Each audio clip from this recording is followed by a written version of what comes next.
Andras here. When I'm not co-hosting The World Is Wrong podcast, I'm hosting and producing the Radio 8-Ball podcast, where we answer questions by picking songs at random, like picking musical tarot cards. We've hosted musical divinations for people like John C. Reilly, Patricia Arquette, Tig Notaro, and Fred Armisen, and hosted over 200 songwriters, providing the randomly chosen answers from Inara George and Dan Byrne to Mose Allison and Alan Toussaint. That's Radio 8-Ball, all one word. You can find us wherever you get your podcasts and download our app from the iTunes App Store. I'm Larry Bishop, and you're listening to The World Is Wrong podcast. We're here to tell you how the world is wrong. The world is wrong about Chameleon Street. No. Chameleon Street. Chameleon Street. There we go. Chameleon Street. No, Chameleon Street. Okay, that's what this episode. That's how we're going to start this. That's just how we're going to start it. It's the trading places thing all over again. Welcome to the World Is Wrong podcast, an extremely positive podcast where we champion films the world is wrong about.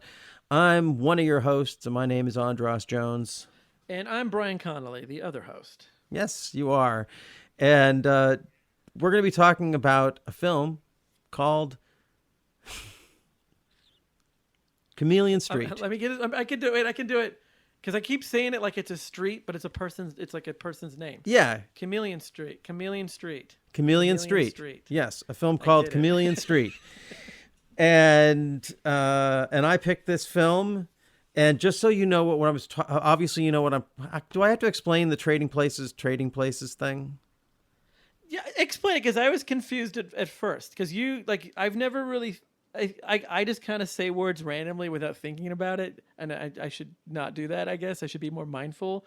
But you're trading, and that's an interesting movie to talk about. We're not going to, but yeah, explain to me, because I always thought it was trading places, because they're two guys and they're swapping their roles in life, and one was poor and one's rich, and now it's the other way around. Well, so but you just said it. Places. But yeah, okay, yeah, it's trading places. That's how people who worked on the film. But that's how John Landis says it in interviews.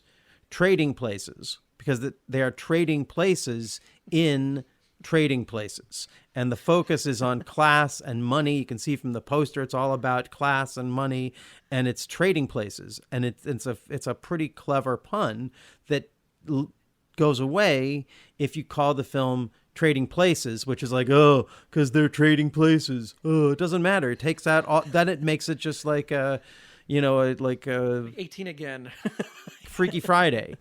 And anyway, so Trading Places is about, this all happens among this world of big money and what really is important in a person's character, and who is really is it really a meritocracy that puts Dan Aykroyd at the top of that chain and keeps Eddie Murphy from the top of that chain. And of course, Eddie Murphy was clearly his character. Anyway, that all came about because this film, Chameleon Street, is one of those films that plays on a funny, like there's also a pun in it. Like you have to cross, like a street is like you have to cross Chameleon Street to be Chameleon Street. And so, boy, let me just play a clip from the film and then I'll tell you about it. Some people call me Mr. Wonderful. Other people call me Wonderful. Close friends call me... Doug. Yeah, they call me that too. William Douglas Street, Jr. Born in a log cabin in the backwoods of Kentucky, young Douglas soon elevated himself from field hand to tiger, from tiger to reporter, and from reporter to doctor, from doctor to co-ed, from co-ed to attorney, from attorney to congressman, from congressman to president. I could play president. Doug. Huh? There's a state marshal in the outer office asking for you. He has 30 armed policemen with him.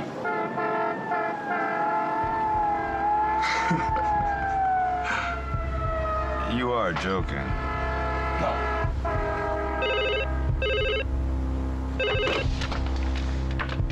Yes, Mary?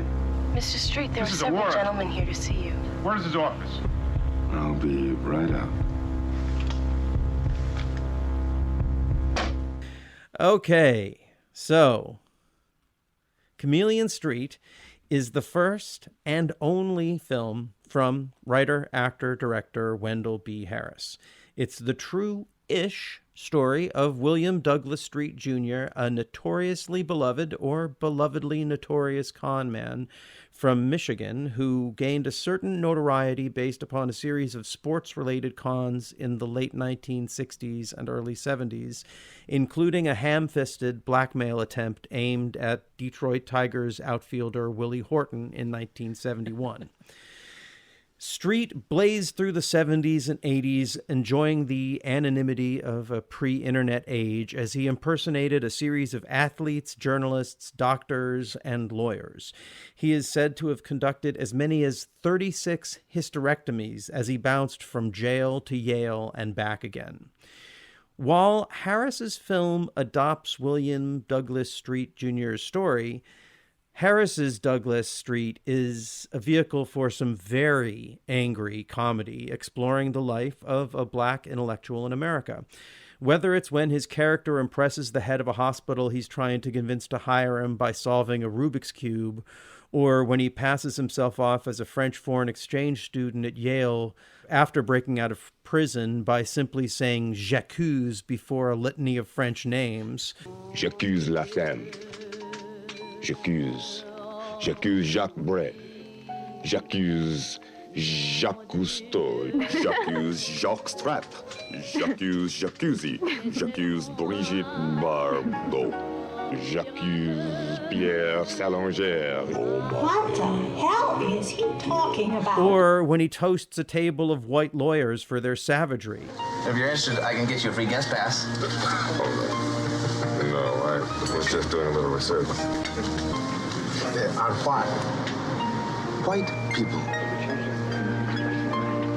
It amazes me that whites avidly seek after all the accoutrements of black style. You pickle your bodies in gallons of tanning lotion. You broil your pale flesh brown in the tanning spas at great expense, and all the while maintaining such a marvelous contempt for black people.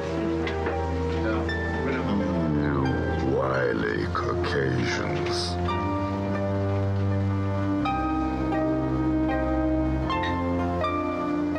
Here's to you.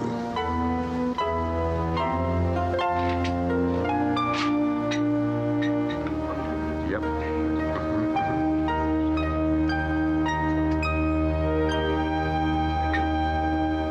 Well, I'll tell you, you were phenomenal. You absolutely were phenomenal. Well, I love the way you handled those corporate attorneys. 4 corporate attorneys. Four. Like a pro. 4, count them, 4. Like a pro. And I really like the eye-to-eye contact. Very impressive. That's all part of people skills. Very impressive. The very vulgarity of his con conveys Harris's contempt for his marks. And this conveys the film's contempt for some parts of its audience. When W.C. Fields or Bill Murray pulls this trick and flaunt their contempt for convention, it comforts the status quo. Not so with Chameleon Street, and I wonder why. Chameleon Street won the Sundance Film Festival Grand Jury Prize in 1990, and legend has it that it or its director/star offended some major players in Hollywood so badly that it assured Harris would never really work in Hollywood again, other than small parts in Steven Soderbergh's Out of Sight and in the movie Road Trip. I'll admit, upon my first watch, the film did not make me feel very comfortable.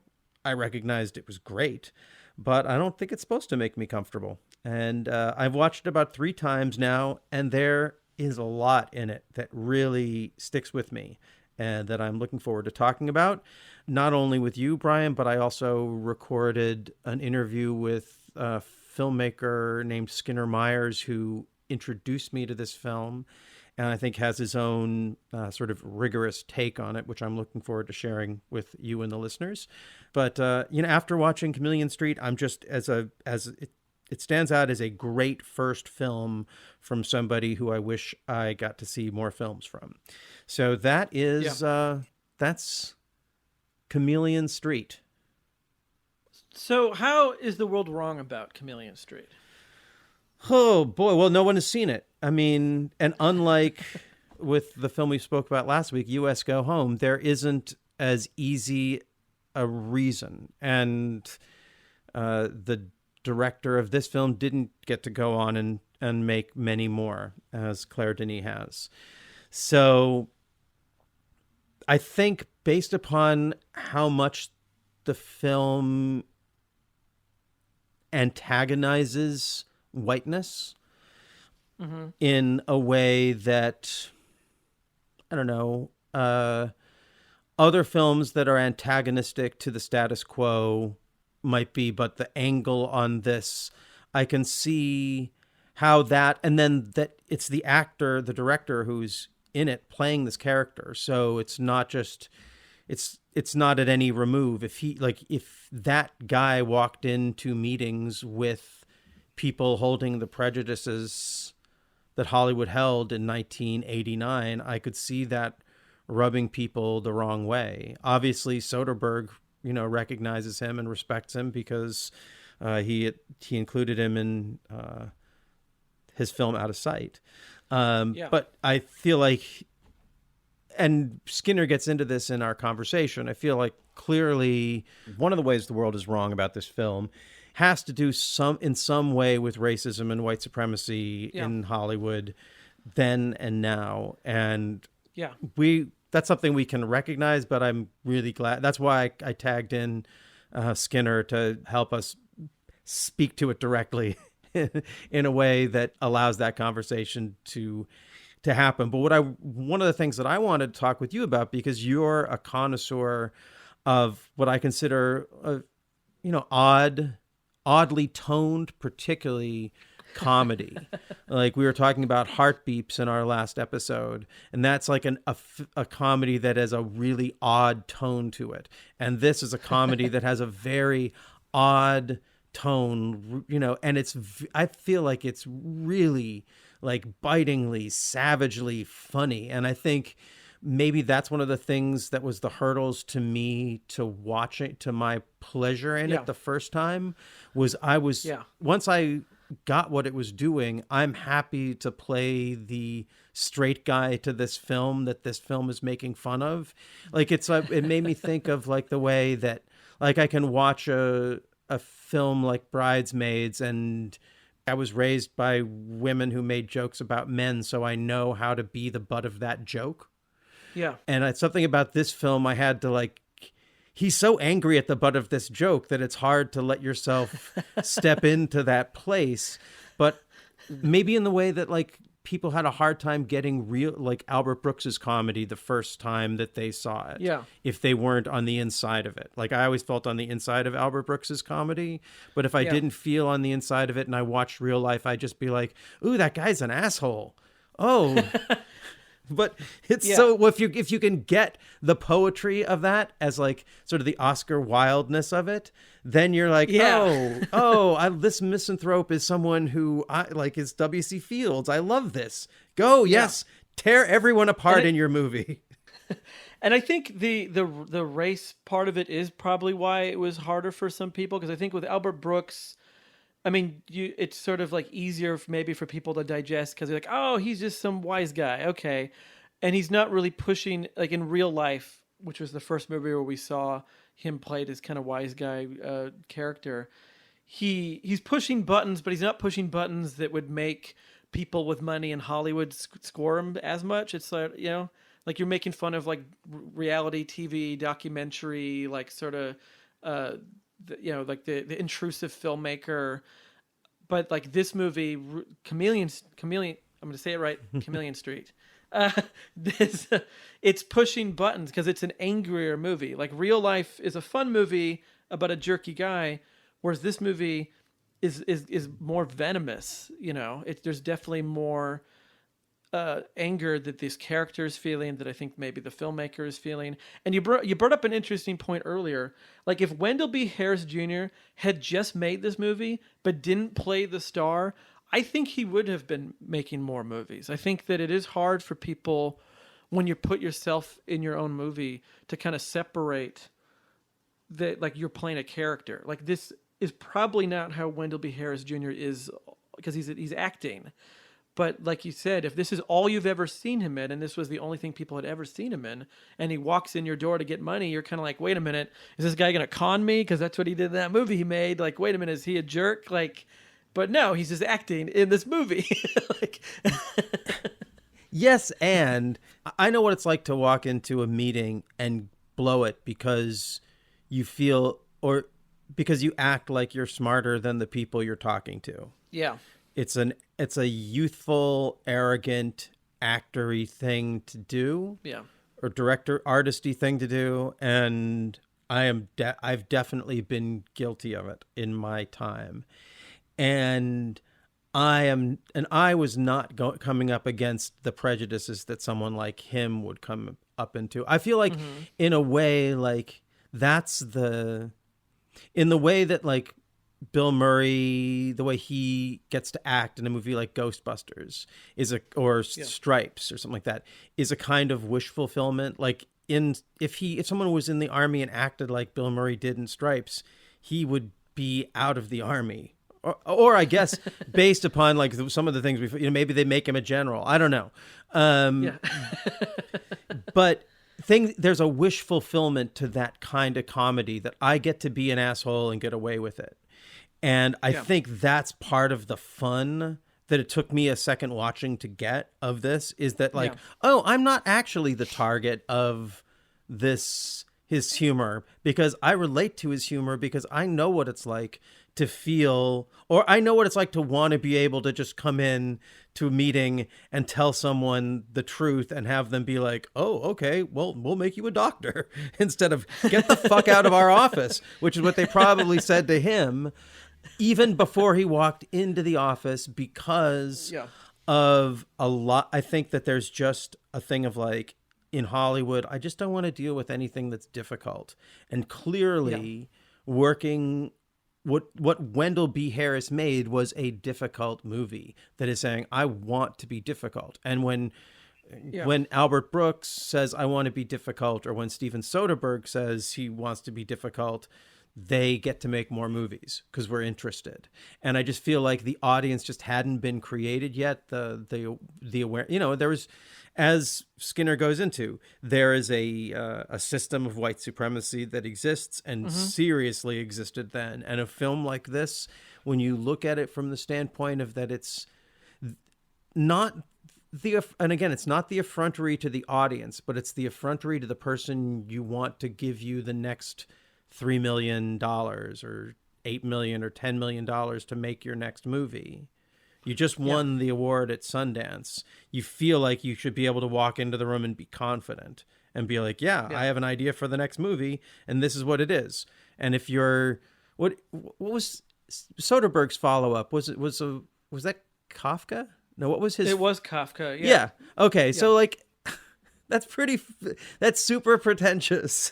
And you imagine that if Wendell B. Harris walked in with the same amount of pretension and confidence and swagger, he probably was met with a different energy from the people who were there. So I feel like but also that drives the angry humor of the film. So like if we take the sad story that we didn't get to see this out of it, and we just look at it more as a Wellesian swipe, where he made one film and it says something, it says a lot of things. And that's kind of what I want to talk about. Let's talk about some of the great things in this movie, and then we can talk about some of the criticism that surrounds this movie if you look it up online. But like I said, the reason I shared it with you is because I feel like you have a differently attuned sense of comedy than I do.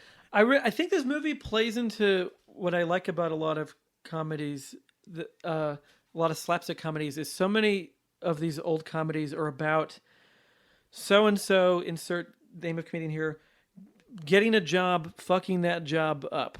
You know, like you hired the Three Stooges as plumbers, but they don't know how to be a plumber. Or you hired Jerry Lewis to be your bellhop, or to be like, he's gonna like, and he doesn't know what he's doing. And this movie has fun with this idea of like this guy being inserted in all these different jobs, all these roles. And like, because like this is based on a true story, and it could have been done as a total drama. It could have been like real life, where it could have been more like Catch Me If You Can. Yeah, Catch Me If You Can, about like, here's a con artist doing all these different things. Like, isn't this interesting? But instead it's playing it almost like those old comedies where it's like, well, what if Charlie Chaplin was working in the factory? Like, what's he going to do? Like, not necessarily do it wrong, but do it so differently that it's going to kind of fuck with the system. You know, it's going to fuck it up. And like, I love the part in this movie when he's the doctor and he's like, well, you got to tell a lot of lame jokes, and and then the part where he's trying to pretend to help the lady, and then she repulses him, and he kind of jumps, he almost falls to the ground. He just like, and like breaks his character of the doctor. And that's so good. And it reminds me of, there's a little scene, very unliked, possible future episode for us, of a Jerry Lewis movie called Hardly Working. And it's sort of not quite the same premise, but it's like Jerry Lewis is this guy who's unhappy with his life, and it's him just trying different jobs. And the movie, like Chameleon Street, has this sort of sketch comedy feel to it in a way where every 10 minutes it kind of turns into a different movie as Jerry Lewis is trying all these different jobs. But because it's Jerry Lewis, it's him like bumbling and setting things on fire and breaking it. Whereas in Chameleon Street, it's more like him kind of in the inside, kind of messing with it, and also trying to really, and doing a good job a lot of the time passing for these roles, but then always at the end kind of getting caught and having to sneak away to the next bit. Yeah. I knew you'd get that part of the things. Now, I have a couple of questions. What did you think about the filmmaking style? Yeah. It's obviously a first film. He's working with what he has. There's a few scenes like that take place in the bar at the beginning when they're coming up with the initial plot to blackmail Willie Horton, which is so. It's just like, it's not even. It's one of those great things. It's like so doomed from the beginning. Like the film is not trying to convince you that this is going to be some great idea. And then it has this wild shift in tone where all of a sudden he's kind of a celebrity, and the way the film conveys that I think is really interesting. But some of the stuff in the bar, like he'll have whole scenes where his character's face is in shadow. Yeah. Almost even off screen. Yeah. Yeah. No. Yeah. Like so in shadow that it's like that you just like, you can see all the other characters and he's just darkness. And the first time that happens, you think, okay, well, that's like a stylistic thing or that's a little bit of a mistake. But then there's a whole scene where it's like that. And that's... Yeah. And what did you make of that? You obviously noticed it as I did. I think it's just like...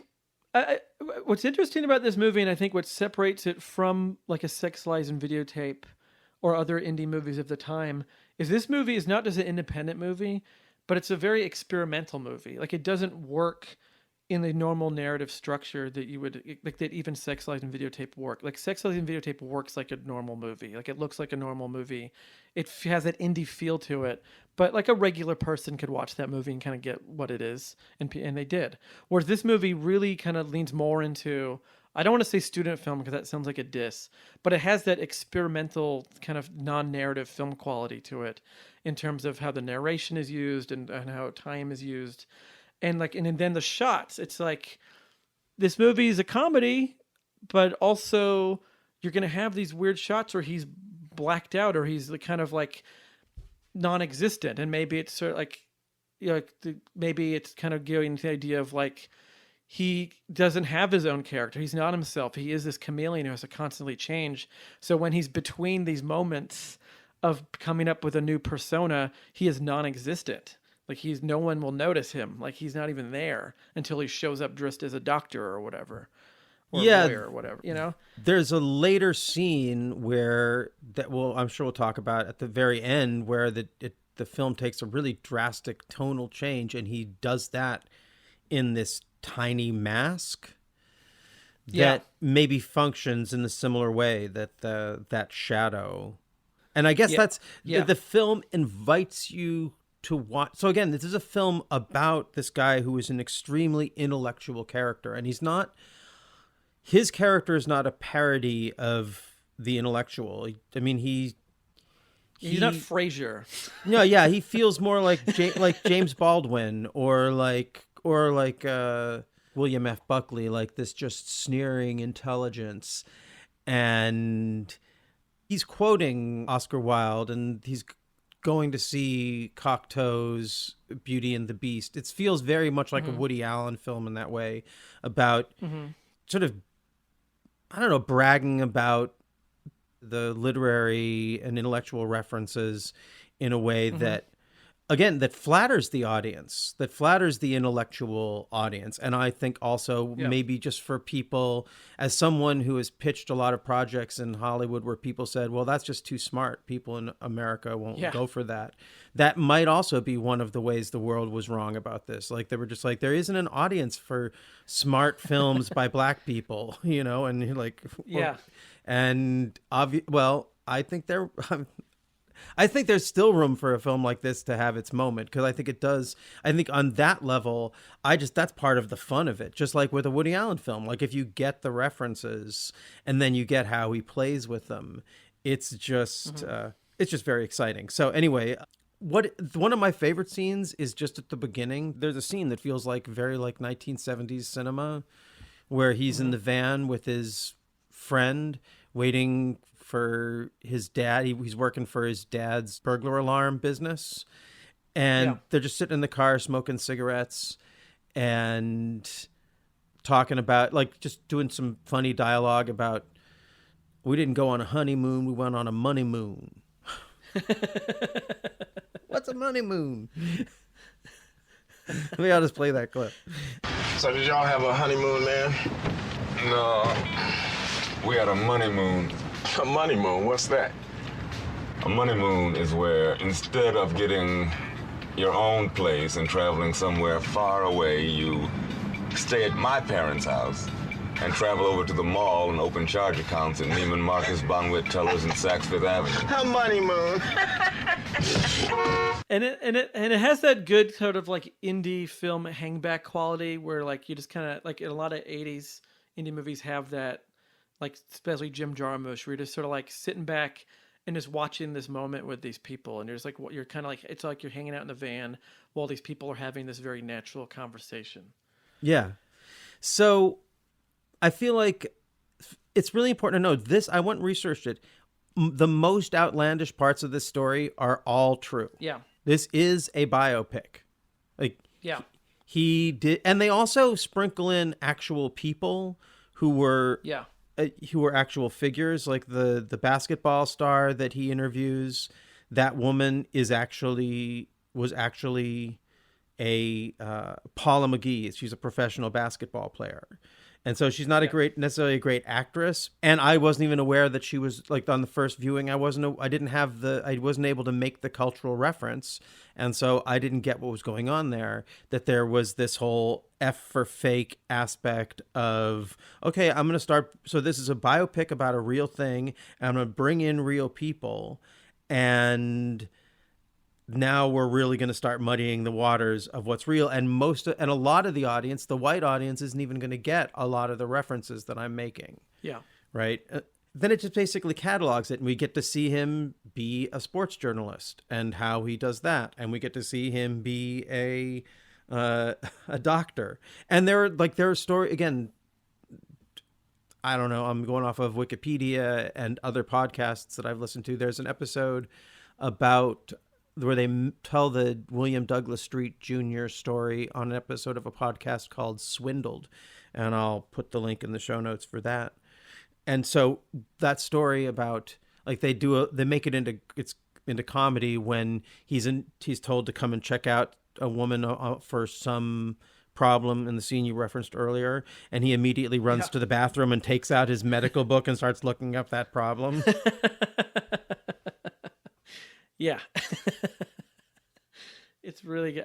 I think my favorite bit is when he goes to college. I think that Yeah. is the funniest part of the movie when he breaks out of jail and then immediately goes to New Haven and cons his way into Yale as a French foreign exchange student. And he's there's a scene with him at a party and he's trying to impress everyone, but he's just saying like French words and adding la in front of it. And it's really good. And then of course he's challenged by an actual French exchange student. And it's that part is great. And just the idea of him just like like the thing is like all these moments could be its own movie. Like you could see a movie about like this guy pretending to be in Yale as a student or this guy pretending to be a doctor. Like you could totally branch off from this movie and make 20 other movies just about those parts. Which is I think the fun part of this movie is you're getting like 20 fun little movies in one as he's going from role to role. That's where I feel like Catch Me If You Can. They're very similar stories. And just to keep coming back to this, because it's unavoidable. When you think about the stories, and we've talked about Wolves of Wall Street. When we think about the stories, we hear about the stories of these criminals in these stories. They usually end up getting hired afterwards to work for someone who's still in that business. This William Douglas Street just kept going back to prison. He's successful because he's famous and he pulled off some amazing stuff.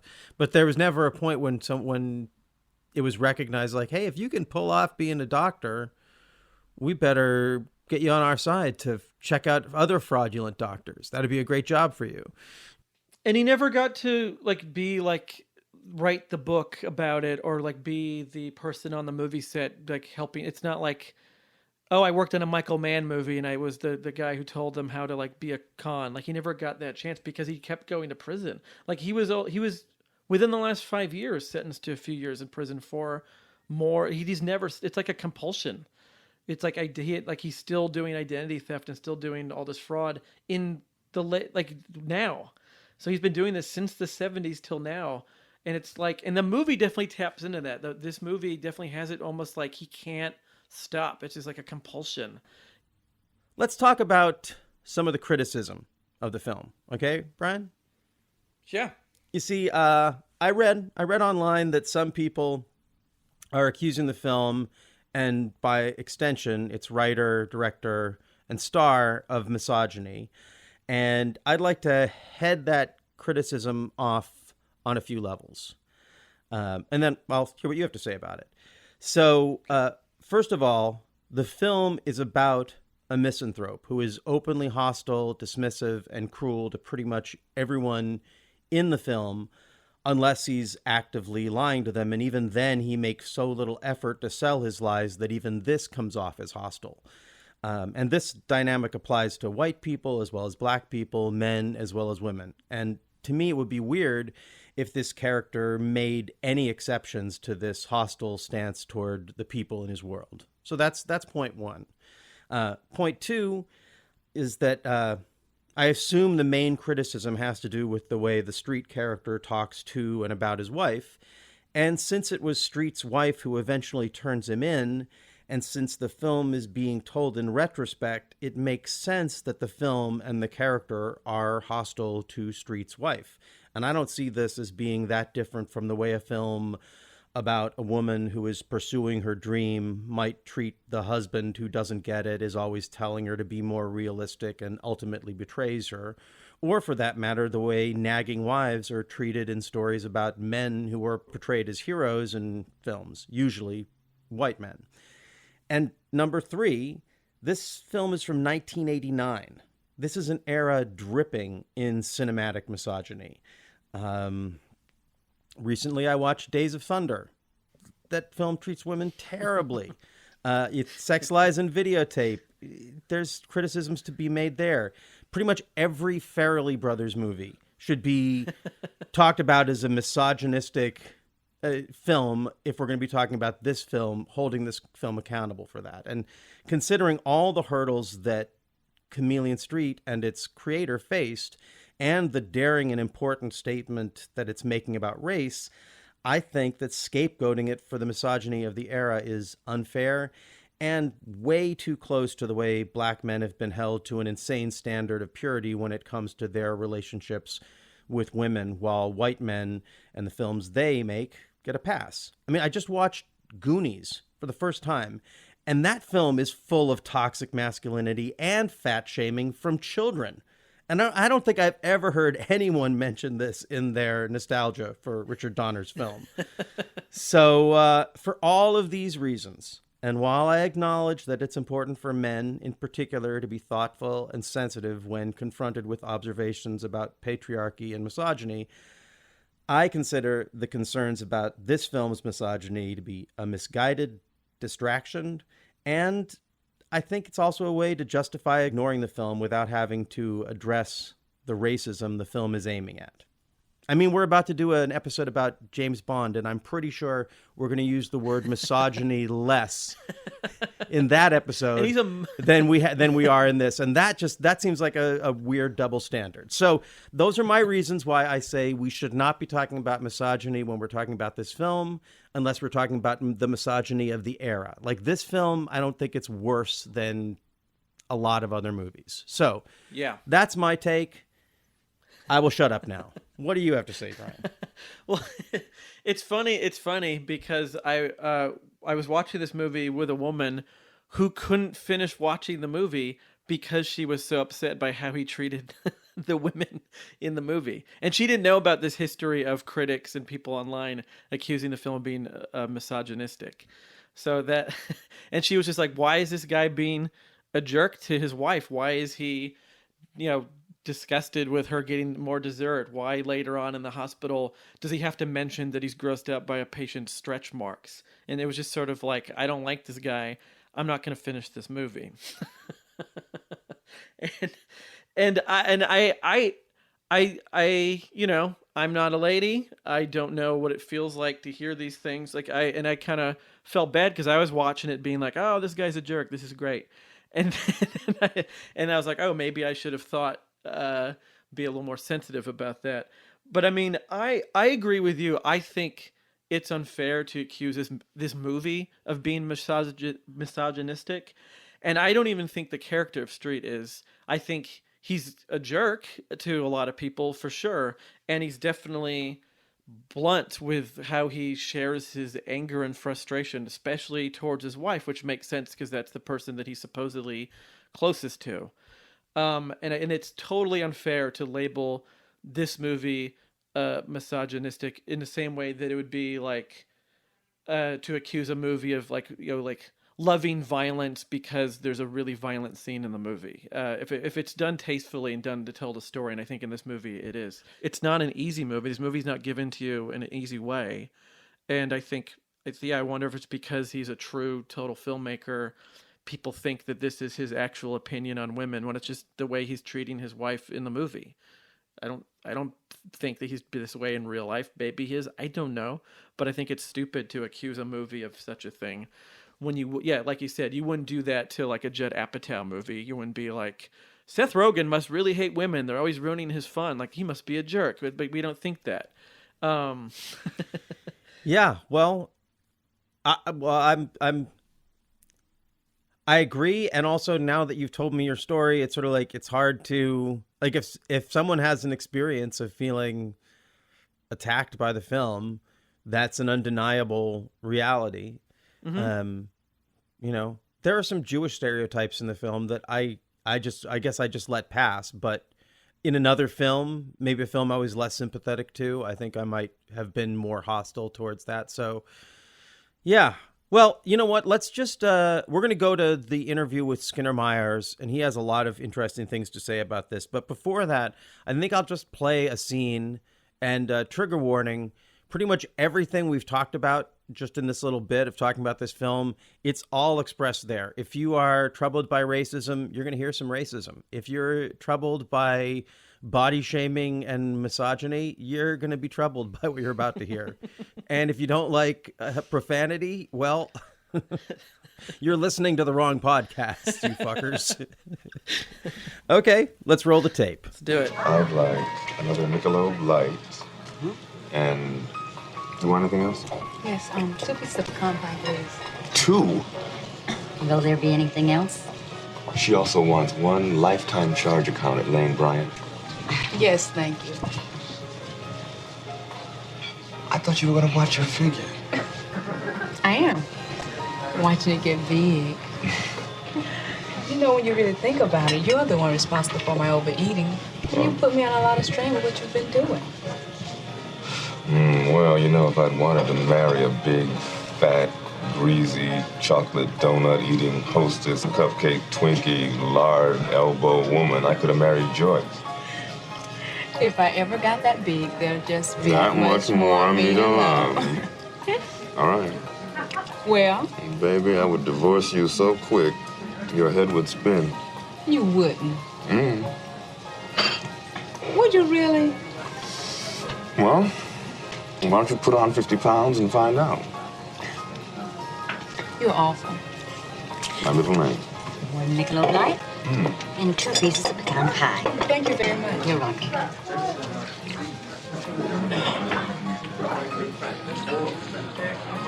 Excuse me. But I was just sitting over there admiring your dress. Thank you. It's nice to see some class in this dump.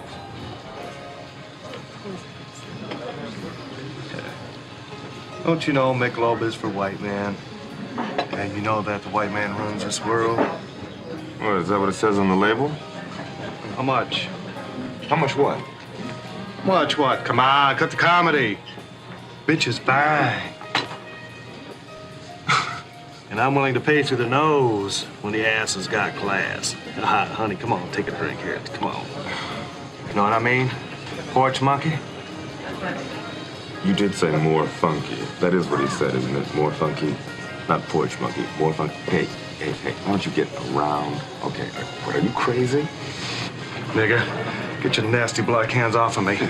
He thinks he can just, like, come in here and... Fucking let go!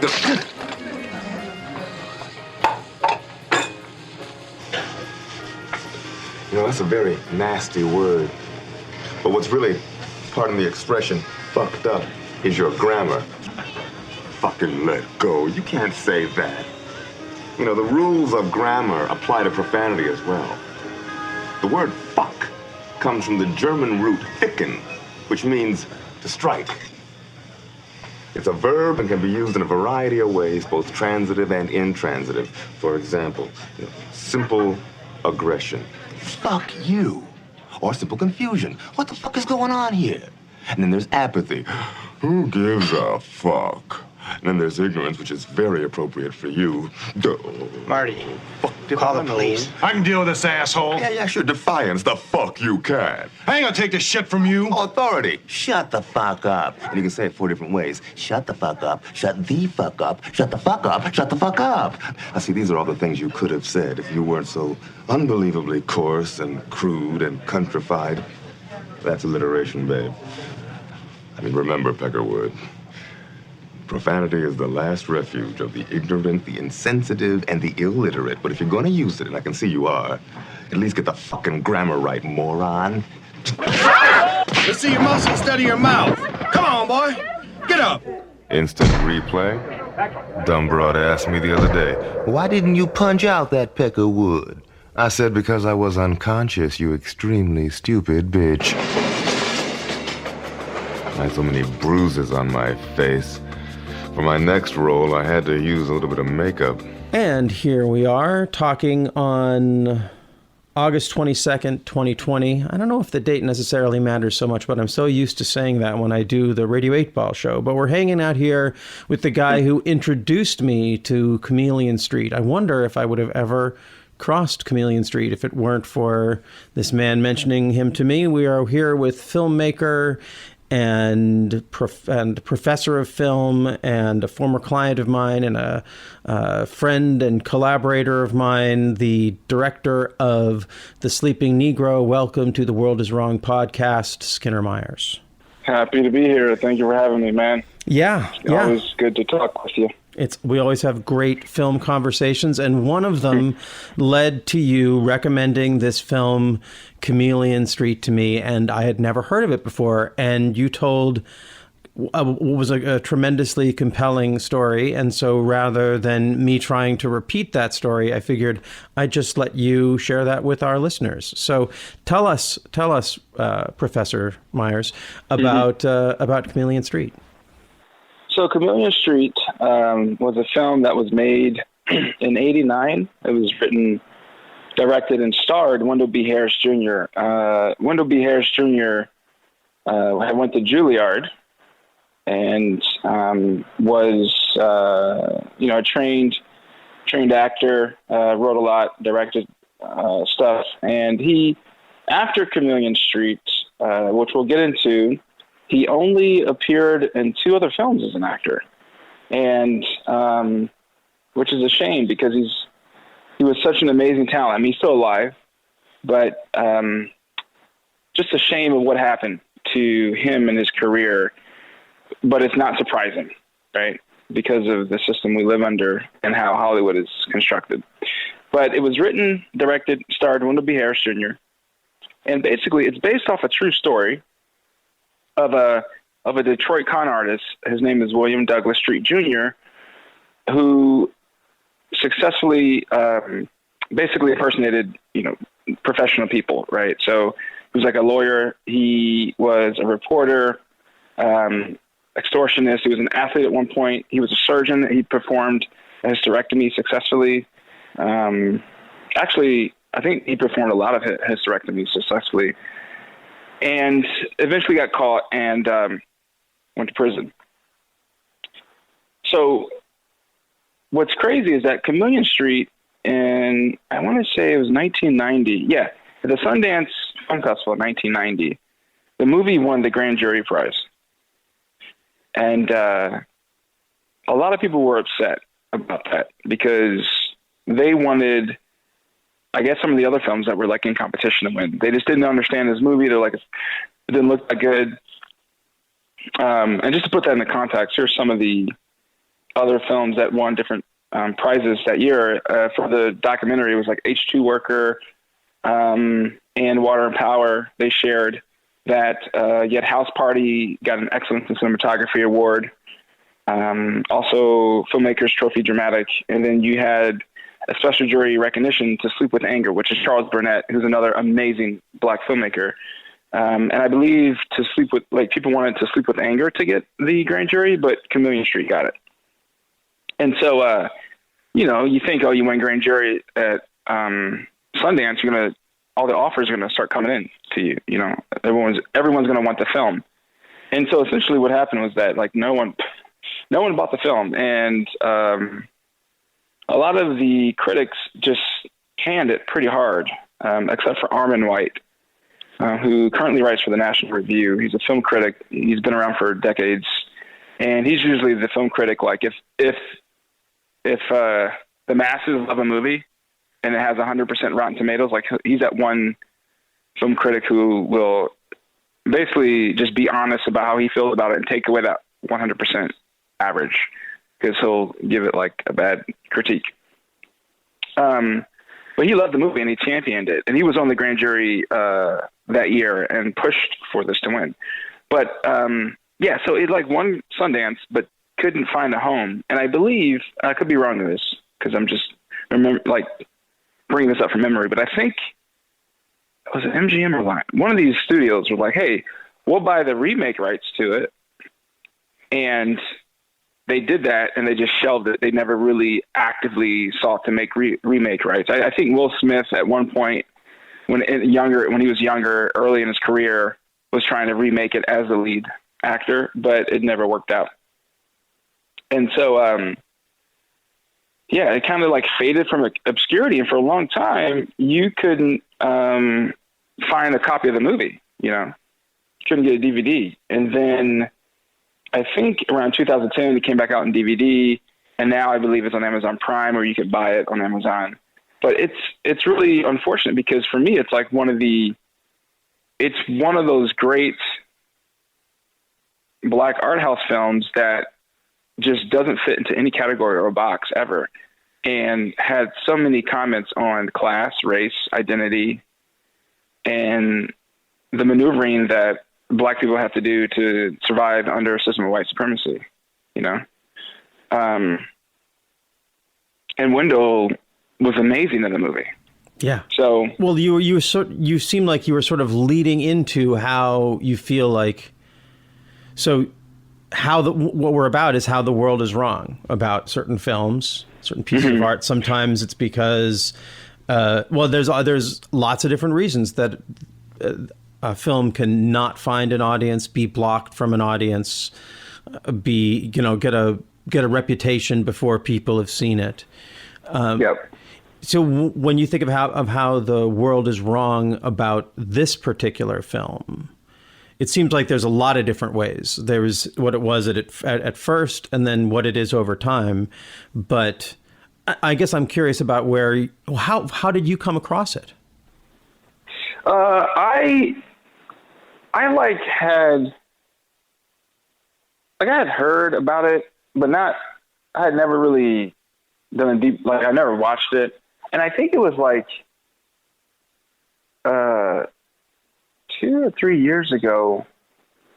Maybe it was 3 years ago. I made this movie called Frank and Breeze, like a short film of this lynching that happened in Missouri.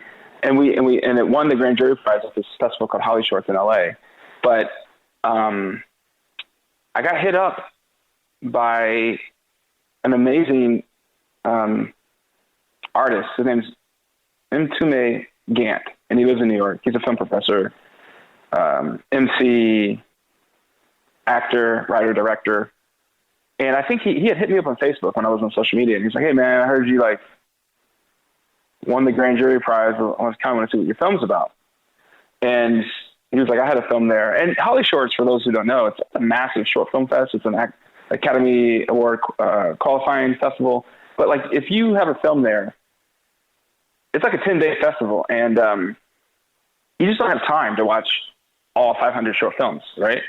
So Mtume had a movie called Whiteface there, but I hadn't seen it. And so we exchanged links, right? And I loved his movie. I thought it was amazing. It was just prophetic in a way. It was before Donald Trump got elected when he made the movie, but then it played after the election.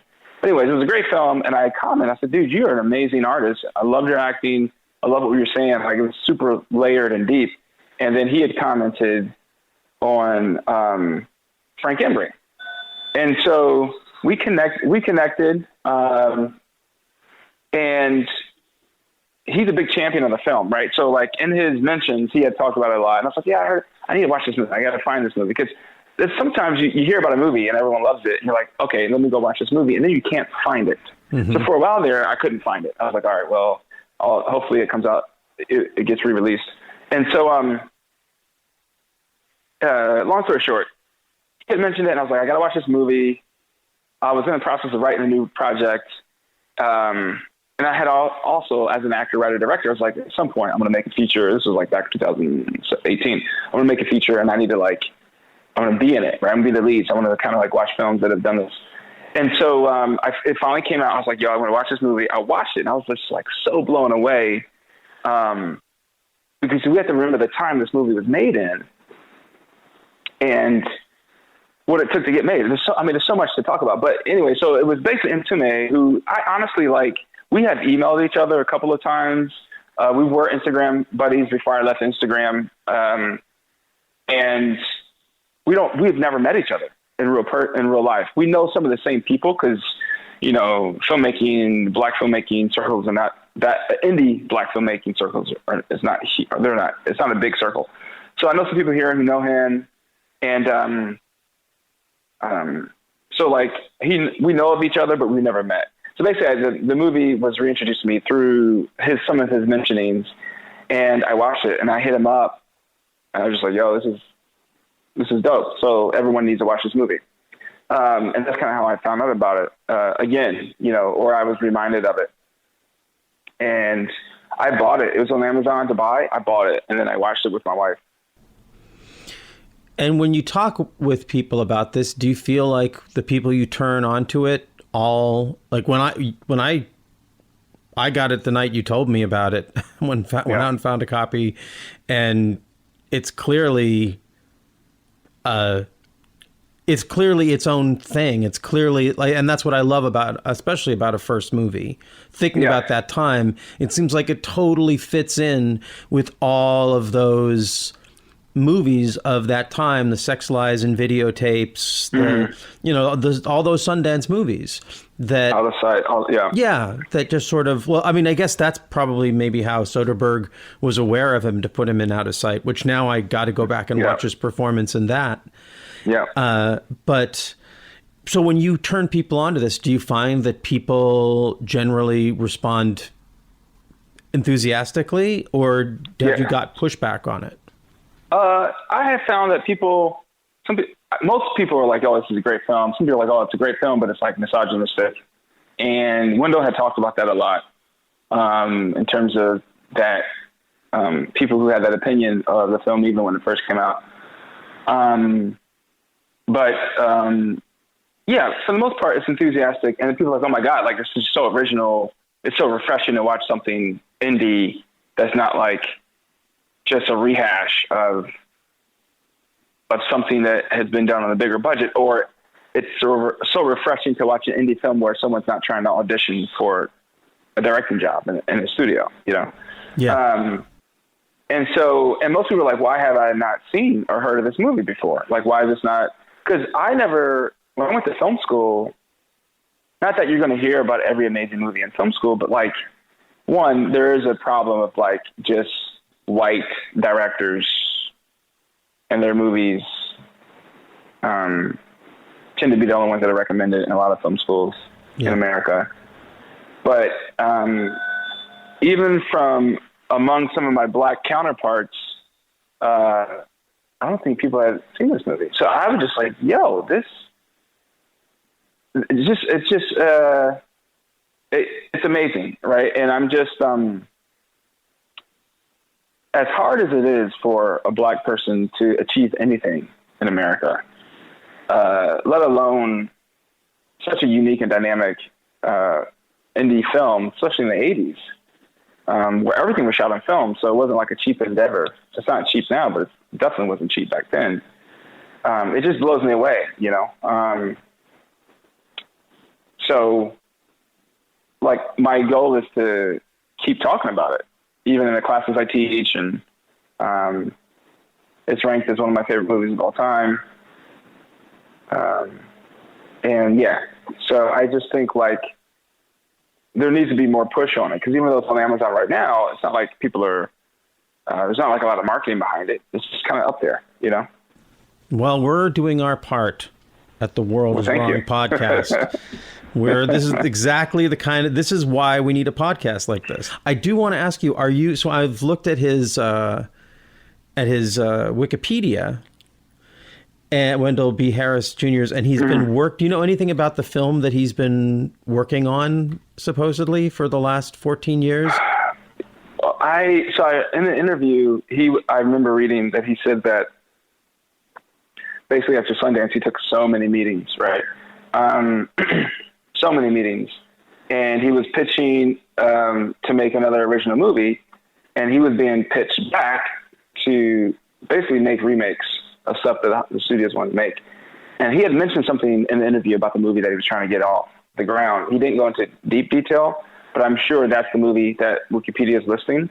And so I don't know exactly what it is. I'm sure if I do a deep dive into all the interviews that he gave, I could probably find the information.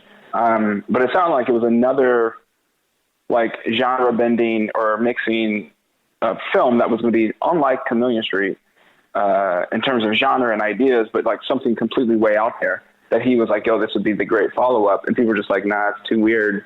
And we don't think so. Right. So he just got shut out.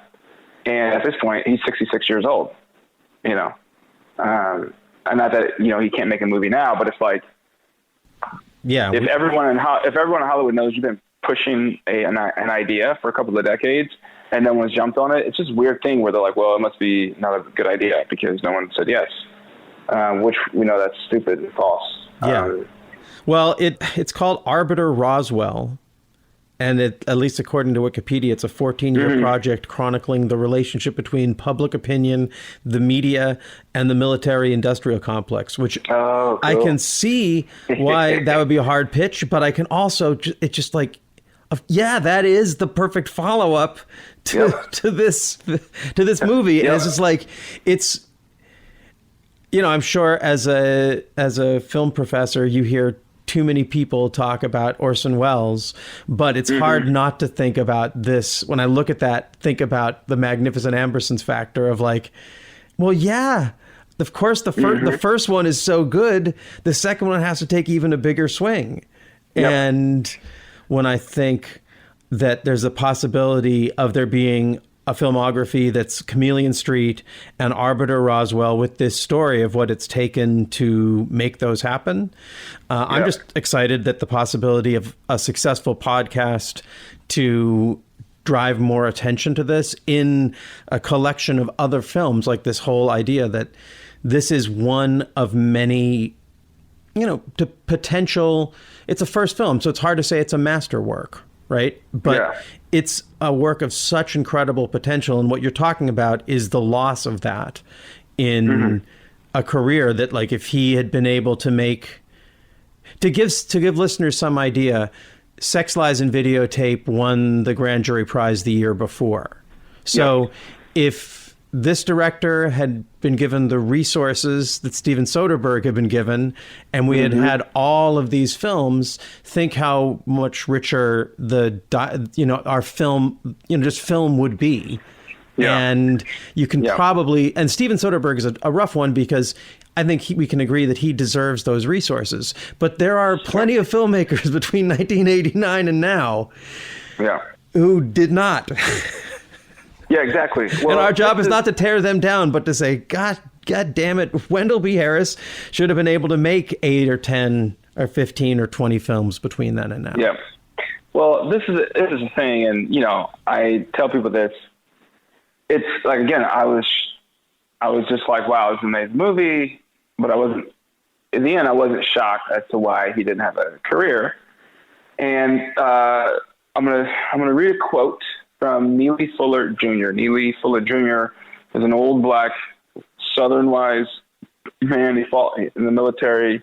He was served in the military, and he has a very non-bullshit approach for how black people can survive under the system of white supremacy.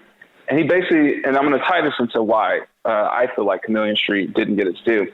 But he says, if you don't understand white supremacy / racism, everything that you do understand will only confuse you. And what I take from that is that first of all, if people can agree that the system of white supremacy is a system that the world operates under, and it's not saying that because one is white, one is a white supremacist. That's not what it's saying. But the power structures, right? And so in Hollywood, occasionally, like, black films will fall through the cracks, right? Original black films that critique white supremacy and critique black life. And, oh, that's amazing. But it won't find any commercial success because that's not what Hollywood is about, right? You kind of have to fall into a certain narrative line if you want to succeed in Hollywood. And so it's very forgiving for white filmmakers, especially back then, white, male directors, who are, not denying their talent at all, who've done some amazing avant-garde stuff. But as a black person, if the system's like, well, I don't know if I can get down with that, or what he's saying is making me feel uncomfortable, we got to pretend as if we're all in, but then find subtle ways to kill it, right? And you see that happened with the LA Rebellion. So LA Rebellion was basically a group of filmmakers from UCLA Film School in the 70s that made just some really powerful black cinema that just you could not put in a box. So you have Charles Burnett, Haley Garima, you had Julie Dash, you had Billy Woodbury, you had Billy Gunn. And so you watch some of their films like Ganja and Hess or To Sleep with Anger, Killer Sheep, Bush Mama. I mean, you watch these films and you're just like, yo, the energy and the power in these movies that don't follow the Eurocentric 3-act structure, that don't follow typical cinematic construction and language, but it's just like so real about the existence of being black under white supremacy. And all those directors, I mean, Julie Dash finally, like because of Beyonce, Julie Dash is now working again in her 60s. But honestly, Charles Burnett, his son Jonathan, graduated from LMU Film School. And I've met Mr. Burnett a few times. Who do you hear about when you think of black filmmakers? Spike Lee,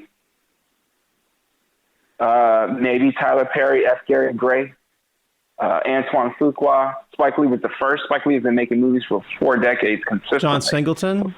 Lee Daniels? Lee Daniels later, but basically John Singleton, Spike Lee, I mean, there's a small list, right? Yeah. But everyone that I'm mentioning from the LA Rebellion came before all of these filmmakers. Right. And put out some of the most original, authentic content that one would love to believe they champion, but the truth is Hollywood doesn't, right? So that's my point in bringing in that quote. I feel like Chameleon Street is a masterpiece in so many ways. It has so much energy. It's like when you're in Chicago in the wintertime and you have like 30 layers of clothes on, and then you walk past the building and like this sharp blast of wind just cuts through all the clothes and chills you out. That's what I feel about when I watch Chameleon Street. It is so just original and different. And that's what, I feel like black cinema has the potential to be constantly. But unfortunately, black cinema, at least the commercialization of it, in my opinion, performs almost like a minstrelsy act, right? It's like black cinema with white face, basically, right? It's like to make it more palatable to cross over into commercialization, you have to defang the blackness of your art. And all the films that I love from Black American cinema had just such a sharpness, just a biting sharpness, critique to them. They were entertaining, but also just real and authentic, and weren't predictable.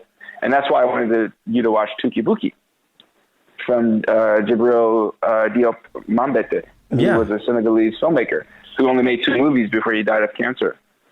He was a self-taught filmmaker. He had never made a movie and just got some. I think Tuki Buki was made for like $30,000 US back in the 70s, and no one really knew about it until Scorsese restored it. Yeah, I was curious because when I asked you if you were going to be talking about anything in relation to Chameleon Street, and you recommended Tuki Buki, and I watched it, and I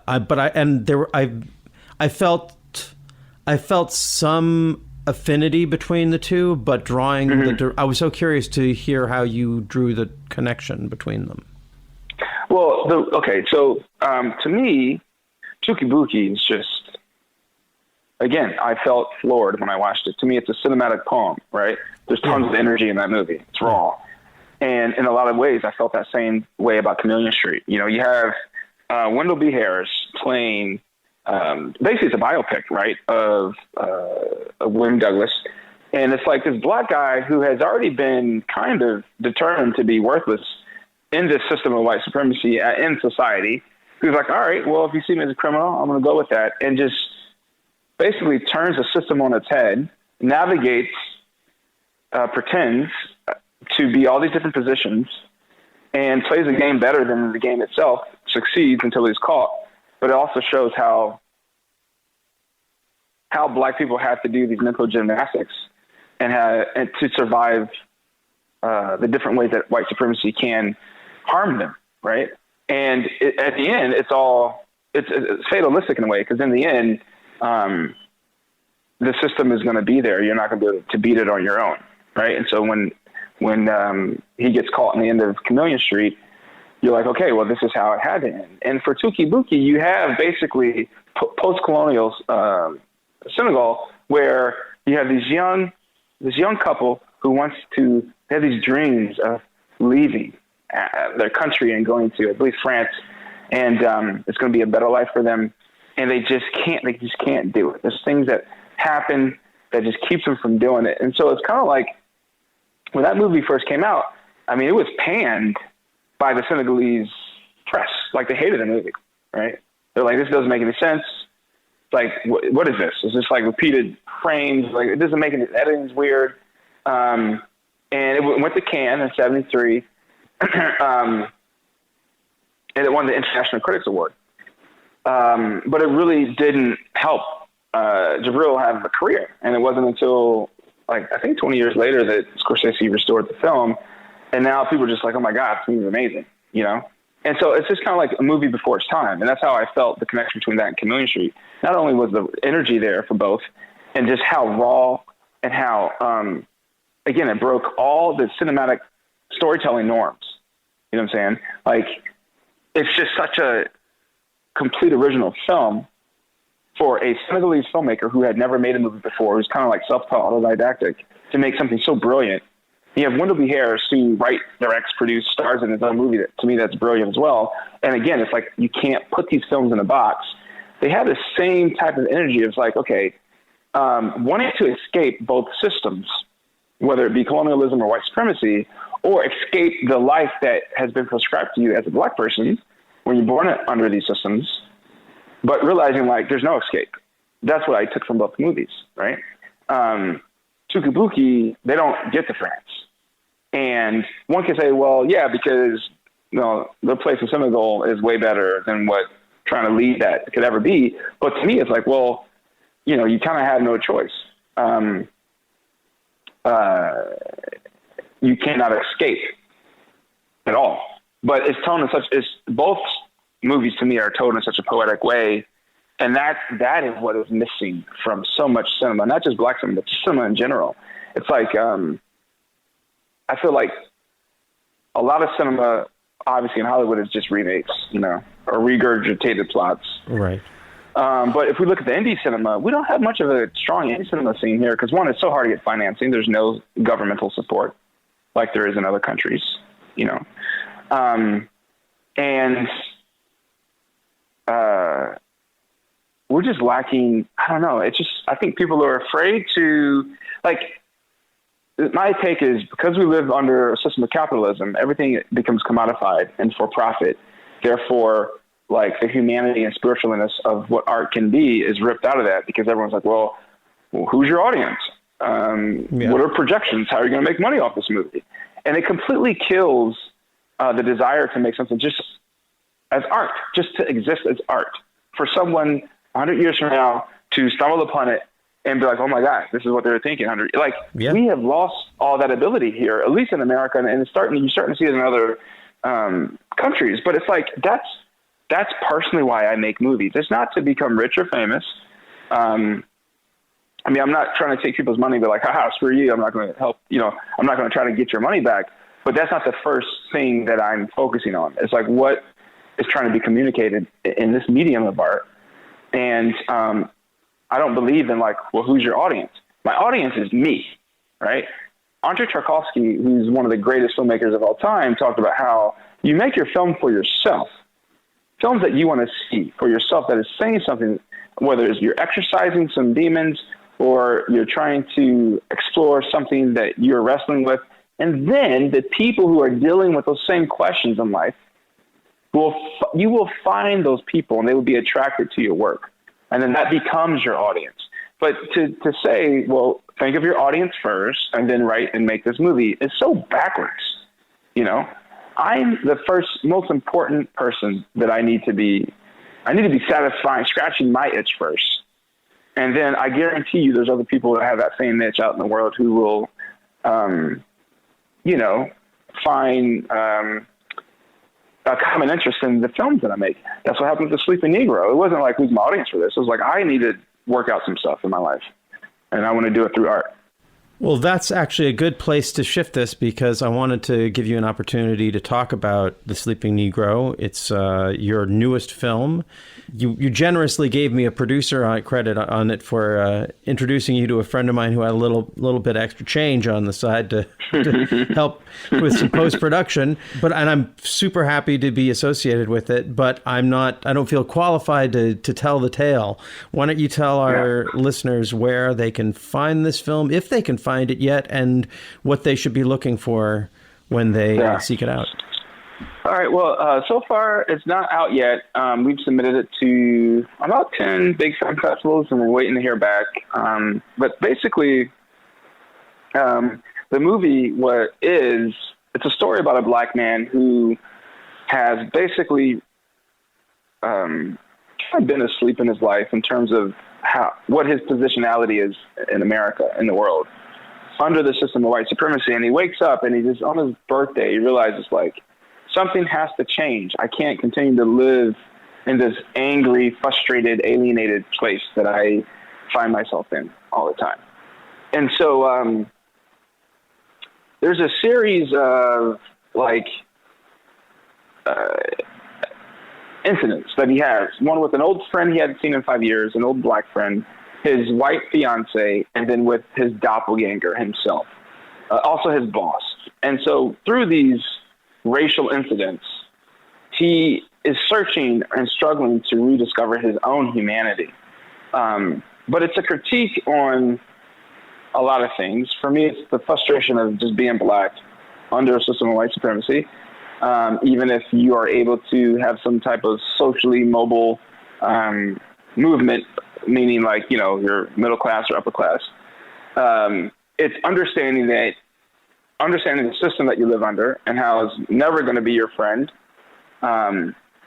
Understanding that, you know, in order for a system to change, it takes a community of people willing to make changes and willing to fight for change. That, to me, is radical, versus individuals looking to exploit and manipulate the current system for their own personal gain, to me, which is what we deal with mainly here in America. And so it's just a very angry film. And it's, but it's also, there's a lot of surrealism, right? Because for me, you know, I'm very much a pessimist in theory, in terms of how I think subconsciously blackness is viewed and all the anti-blackness in the world. But I'm also optimistic about what changes can happen, right? To me, black people can only achieve what the white imagination will allow them to achieve. And so I always try to, in my work, just try to think of ways to kind of blow up the pessimistic side of myself, but also the binary thinking that we have in this country, like left or right or whatever, Republican, Democrat, and think outside of those norms artistically with film and live in this area of existentialism. So it's a mixture of all that stuff, right? And so, you know, it's like, it doesn't pander to any group or any person, but it's just an honest, what would I call it? It's an honest,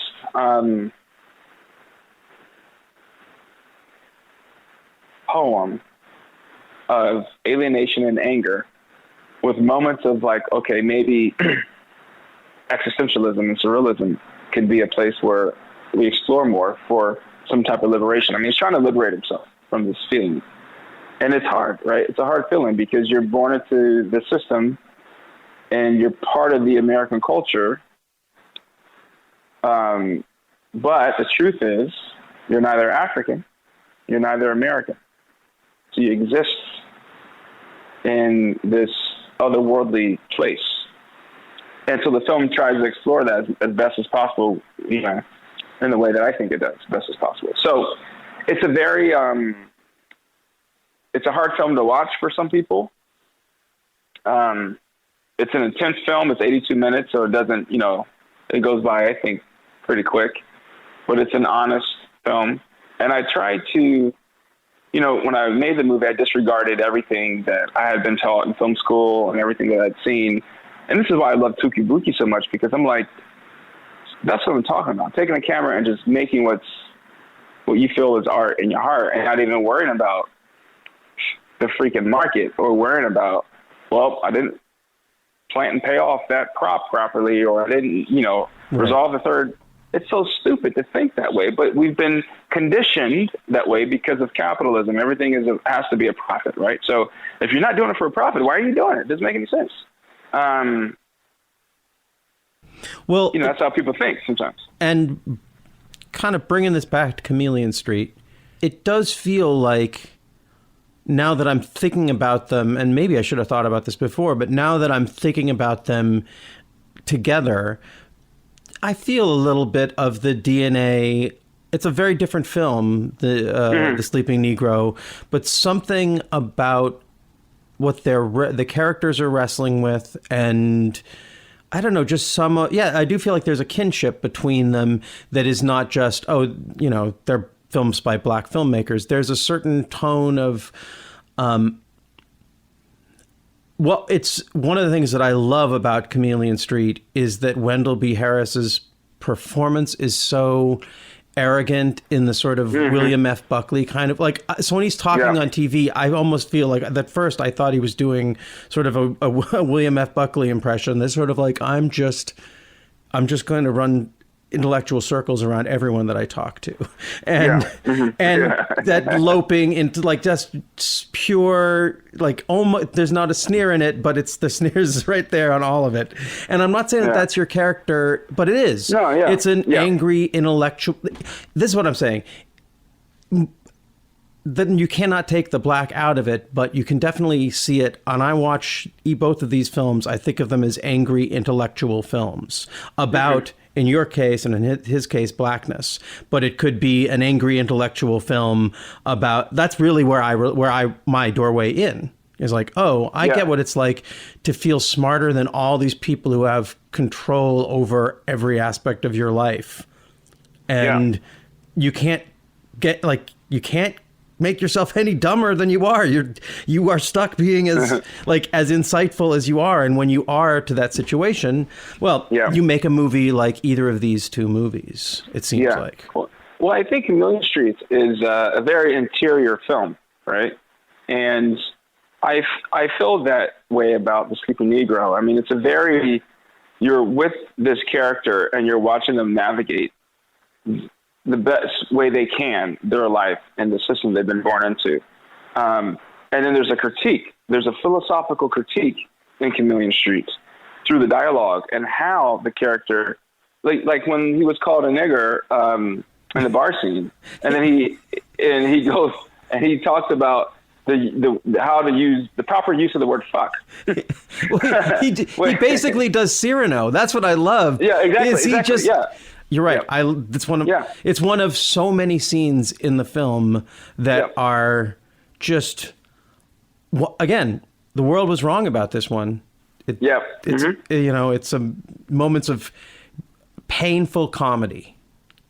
And the thing is, there's so many people who try to do this in the mainstream, but they have to water it down because no one will buy their movies. And so I just love it because the man, you know, someone's like, well, you know, it's sad. He should have made more, but at least we got this one. Yeah. And I think it will go down as one of the greatest Black American films of all time, because I think, like, it's funny, it's philosophical, it's like surreal in some ways, it's stylish. It's honest, and he basically, and this is another reason why I love it so much, is because I'm about to do a biopic of a man who was lynched, and I'm going to do it in such a way that biopics have never been done before. But Chameleon Street's a biopic, and if you watch Catch Me If You Can, that's a straightforward biopic of another con artist, but it's kind of told in a chronological way. To me, it doesn't have as much bite. It's, you know, there are ways you could view it and it would be good, but as someone who grew up reading that book and was looking forward to that movie for so long, oh man, if it had felt like Chameleon Street, Yeah. Yeah, right? Like if Catch Me If You Can had felt like this, I'd be singing a different tune.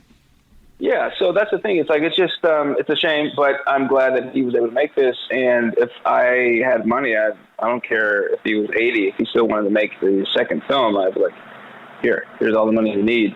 But it's a movie that has so much swag, you know what I'm saying? Mm-hmm. And he had to jump through hoops to get financing for that movie. Never made the money back.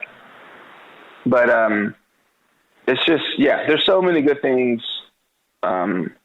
So when we were editing The Sleeping Negro, I made some of the crew members watch this movie because I was like, let's attempt to do something that is just so different that no one can put it into any type of category. And that was way before the racial uprising that happened this year. So, if people who are in positions of power or power structures are down for the cause, then they'll start to open the door and then get out of the way and let people do what they got to do. I'm in the process. I'm going to probably be starting this PhD program next semester, and I'm going to be doing such a deep dive into what I think Black cinema can be based off films like these Tuki-Buki, Chameleon Street, and others. There's other films that I feel like purposely were ignored because it didn't fit into the mainstream, but to me that are great. And I feel like film should be following those ways of filmmaking versus just the same boring, redundant ways that films are being made nowadays, right? Well, Skinner, I think I think you should have a film podcast. Well, let me just give the audience just a couple of films. Okay, yeah. Oh, I was. Okay. Hey, if you want to share it, that's wherever. Get out your pencils and paper, kids. Here we go. So, one film. He's one of my favorite filmmakers of all time. His name is Mohamed Saleh Haroun. He's a Chadian filmmaker who moved to Paris, France, I believe in '82 when he was in his 20s. He's made 7 amazing feature films, but one of my favorites is a movie called A Screaming Man. So check that one out. Tuki-Buki is up there. I would also look at Kwa, K-W-A-W, Ansa, A-N-S-A-W. It's called Love Brewed in the African Pot. And also, let's see, there's another one called Sugarcane Alley by, Yuzhan Palcy. She's an amazing filmmaker, A-U-Z-H-A-N Palcy. So check that one out. And then, again, Charles Burnett, To Sleep with Anger. One of my favorites from Billy Woodbury is Bless Her Little Hearts. That may be the only one he made. Bless Her Little Hearts is great. The Spook Who Sat by the Door by Ivan Dixon. Oh, you gotta see this film. It's called Watermelon Man. Melvin Van Peebles made it in the 70s for Columbia Pictures. Yeah. So surprising that it got made back then, but watch that. It's great. And then 2 more.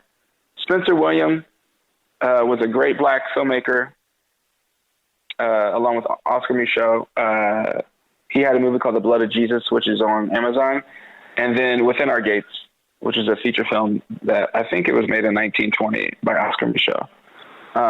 But essentially from 1915 up until like 1950, you had Oscar Micheaux, Spencer Williams, and only a couple others making black movies.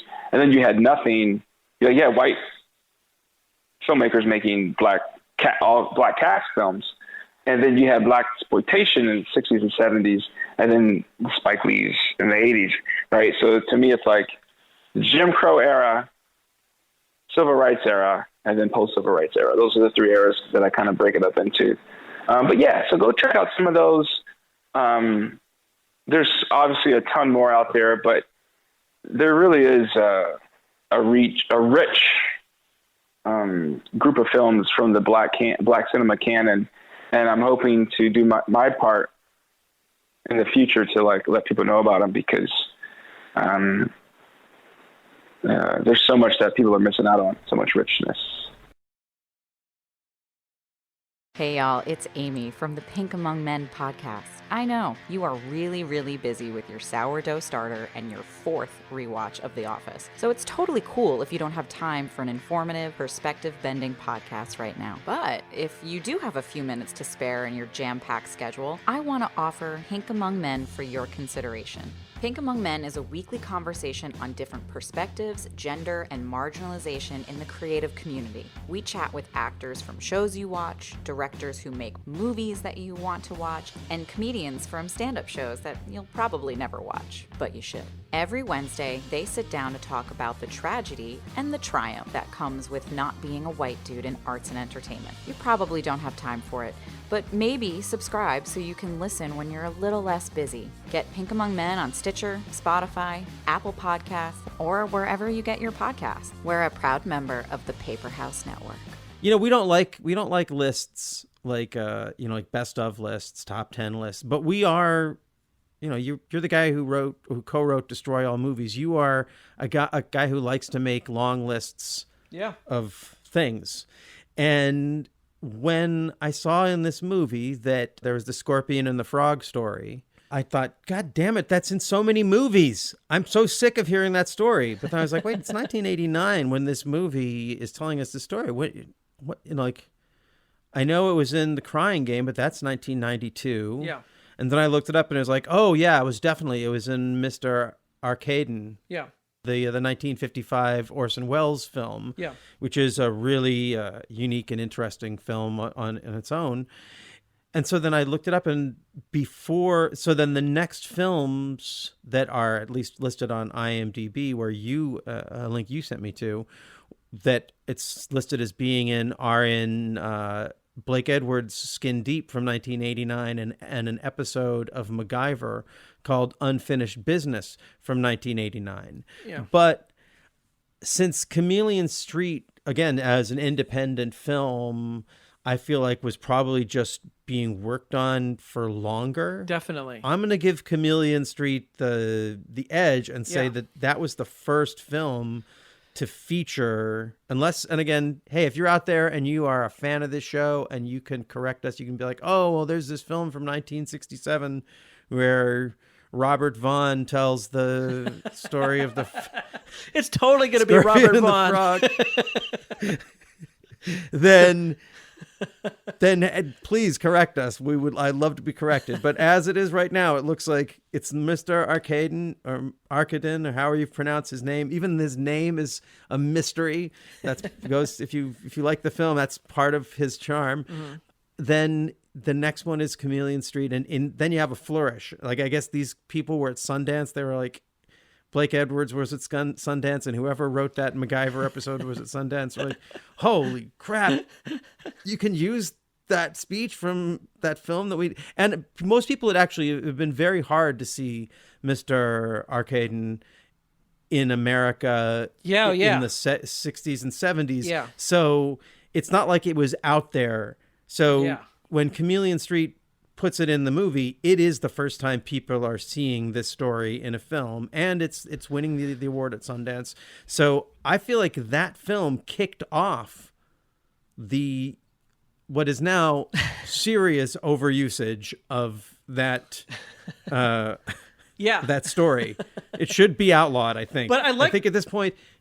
Okay, go on. I like the way that you do it in this movie, though, because it's not just somebody, like in all movies except for this one, it's just somebody, you sit and watch someone tell the entire 3-minute story that you already know. But I like how it's like, it's over the end credits of this movie, and you're cutting to different types of people, very different ages, different races, different genders, each kind of building to tell you the story. And I think that's a great way. And everybody's telling their little moment a little differently. And that's much more interesting than just watching, somebody just tell it to you, the whole thing. Well, and what makes me think that this was intended from the beginning is that a lot of the characters are in their wardrobe, Mm-hmm. and you just have to think that with an independent first feature like this, what he did was at the end of every day with his actors, he put them up against a black screen and said, tell the story. Yeah. And then at the end, he cuts them all together. Yeah. And it is awesome. It's a great bring back. Like, it's so sad. You look at the IMDb list and of who's in this film, and it lists like 10 or 12 actors, and then you look at the credits on the film, and it's like 70 actors. Yeah. It's like they list so many people. Like, there's the secretary who does the weird poetry. Yeah. And I was looking her up, and she was very hard to find. She's not and I don't have her name listed, and I'm sorry, I'm not going to go back but no, it was a whole rabbit. It was very hard to find out who she was because she's not listed on IMDb. Anyway, so I thought it'd be fun / an opportunity to just hammer home how overused this is, to talk about some of the other times that this story has been used. Yeah. Well, what was the first time you remember hearing this story in a film? It's just one of those ones I've always known. I think, honestly, it was Skin Deep, because I'm a Blake Edwards obsessive. And in that movie, it's really funny because it's John Ritter in therapy. And it's his therapist being like, well, here's your problem. Let me tell you the story. Basically equating John Ritter's character to the Scorpion. And then John Ritter's response is like, I'm going to punch you in the fucking face for telling me that story. I think the therapist actually says, I know what you're thinking. You want to punch me. You want to punch me in the face. Like, you want to tell me off. And that was the first time I heard it. And then, of course, I think it was The Crying Game, because it's in The Crying Game. And those are the two that I remember. But I feel like IMDb only lists an episode of How I Met Your Mother, the movie Drive, which I don't remember in that at all. But he has a scorpion on his jacket, I think, in that movie. Is that right? Does that seem right? He has got some animal on his jacket. Maybe it was a scorpion. Maybe I'm wrong. An episode of House of Lies called I'm a Motherfucking Scorpion, That's Why, which is great. And it's like, when you have, I just think when you have TV shows that it's the title of the show, when you have two TV shows that it's the title of the show. Yeah. I think it's at the point when someone it should be yada, yada, yada. Like, someone's like, the story of the Scorpion. Yeah, the Scorpion. Yeah. But I know I've definitely heard it in other movies. I just can't remember, like, that aren't these, because I've known it enough, and I feel like once a year I see it pop up in something, and I haven't seen more than half of these things on this list. So I don't think IMDb is even accurate in telling me, like, where this fits in, like... It doesn't even have Chameleon Street, and it doesn't have, like, the most recent season of Umbrella Academy. I was watching that, and one of the characters whipped out the speech, and I was just like, how lazy do you have to be as a writer to literally have a character? It's like, how about you have one of them deliver the Sermon on the Mount or the I Have a Dream speech? Or it's just like having a comedian just constantly do the Why'd the Chicken Cross the Road, and you're like, yeah, okay. But we're not accusing Wendell B. Harris of this, because he was the first guy. No, that's what I'm saying. To bring it back. And like you said, he probably never even saw Mr. Arcaden, because that movie was kind of really hard to find until it was on DVD. So I think he just... maybe in film school... I think that is part of his. I think that's another one of his references. He references Cyrano de Bergerac. Yeah. He references Oscar Wilde. He references Cocteau. Yeah. I didn't mention it, but there's a scene when he's walking into Cocteau, and in the background there's some graffiti that has Woody Allen. Yeah. In the graffiti, and I feel like the Woody Allen-ness of this movie. Yeah. Is so. I think that's something that maybe that's one of the ways the world is wrong about it. That maybe they just. Of course, the blackness of the film is very much there, but I think that maybe it's the intellectual quality that is actually more difficult. Like, Woody Allen is very rare, and he was a successful comedian. He had a lot of things going for him when he was able to, and he plays this sort of intellectual stereotype, so he gets to play it as a joke. But making smart films is not is not a way to get successful in Hollywood. Sadly, no. Unless you're very lucky, and even then you got to dumb it down. We were talking before we got on the line about Knives Out, a film we both love. Wouldn't you say that that's an example of like a film that's found a way to do something dumb in a really smart way? But yeah. It's not a smart movie. the sense that like it demands anything of you. Yeah. Other than you're the price of admission. It delivers you from point A to point B to the end of the movie without asking you to like see anything you haven't seen before, except that it's done in a new and better way. Yeah. Right? Yeah. Whereas I feel like, Chameleon Street is a different kind of, hard. It's a hard kind of a film that American filmmakers or distributors have not been the kindest to in general. Yeah. So, well, if you look it up, there aren't enough podcasts covering this film. So I'd like to encourage, if you feel like we didn't give it its entire due, go out and do this yourselves, other film podcasters. Let's get more people being aware of Chameleon Street. Yeah, seek it out wherever you can find it in this day and age. It would be great to see Wendell B. Harris get to make at least one more film. Yeah. That would be the best possible outcome that we could contribute to, is the sense that, hey, you know what? This guy deserves to have the other part of this story and get to make another movie. And if Orson Welles can still make movies after his death, then why can't this guy, while he's alive, make one more movie? Yeah. You imagine. And I'm gonna have to let the cat out of the bag and let people behind the curtain here. Brian, are you okay with this? Okay. We record these episodes back to back, 2 at a time. And so what I want to be able to say is, I loved the episode of Apocalypse Now, the Director's Wall episode of Apocalypse Now, because I know I will have loved it. I will have listened to it all 3 hours, but I haven't, because we're recording this right after we recorded the US Go Home episode, and I'm still agitated and annoyed that I haven't had a chance, that you dropped it on me right before we recorded it.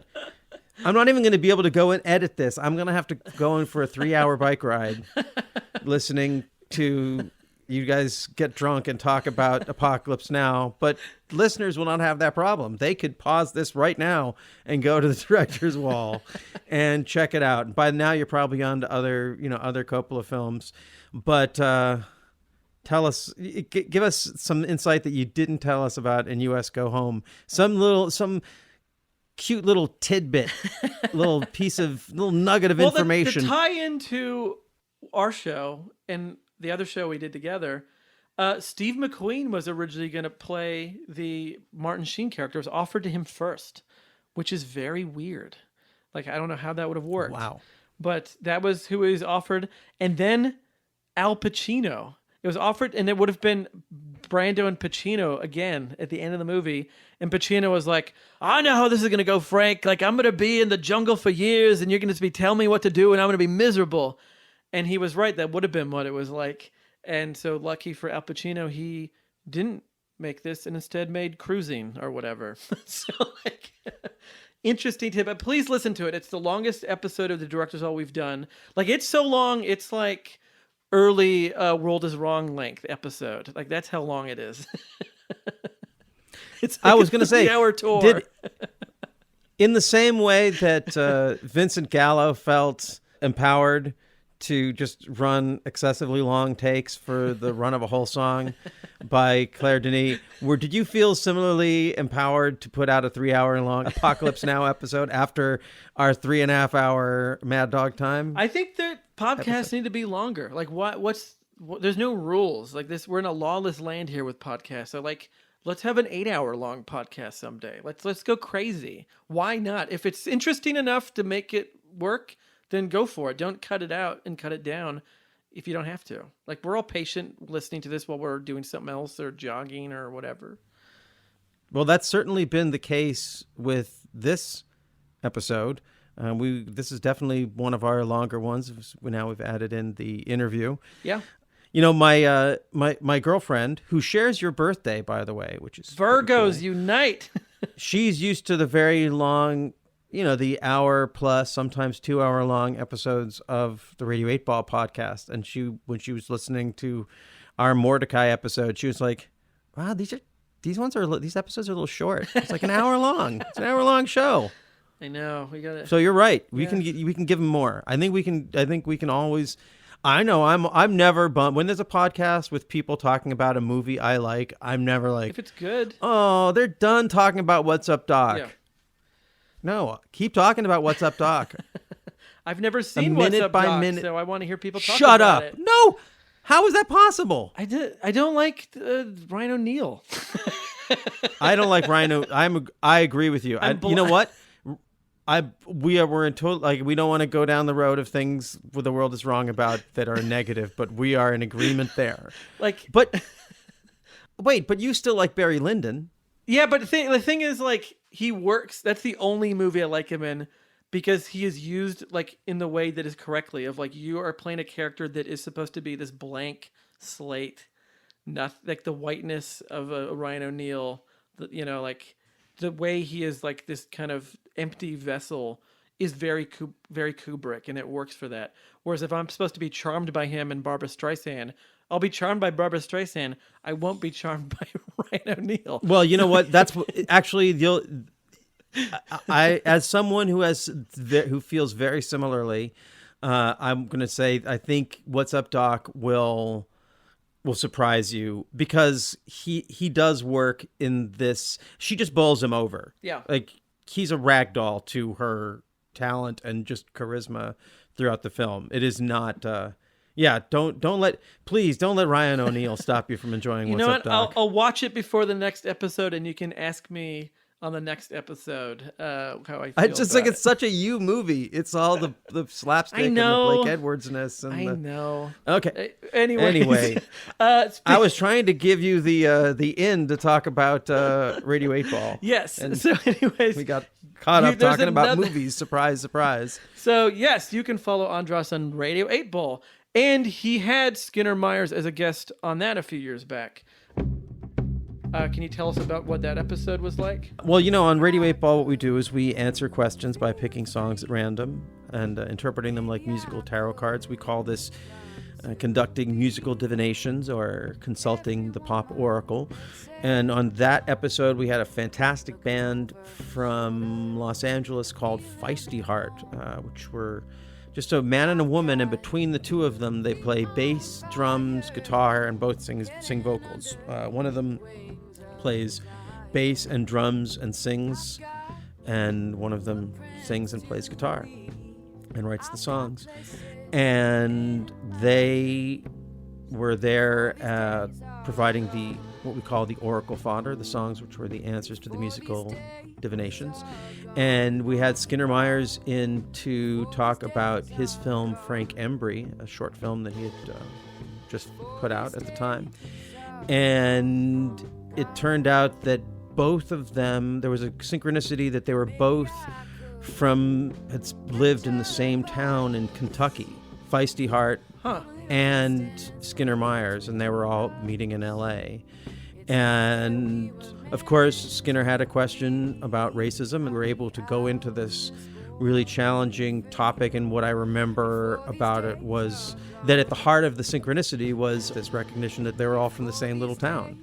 They weren't all from the same little town, but they had all spent enough time in the same little town to have this moment of just shared, like, whoa, that's crazy. You know that? You know that? Oh, you know that? Like, and that, you know, it's just like when you meet someone who's from Olympia, I guess, who spent some time in Olympia. It's like a college town, and it's not like you never meet someone from there, but when you or I run into someone, when we're not, like if I meet someone in LA or you meet someone in Austin who's from Olympia, there's that moment where you can, you know, drop some names and have people be like, oh, yeah, I know this.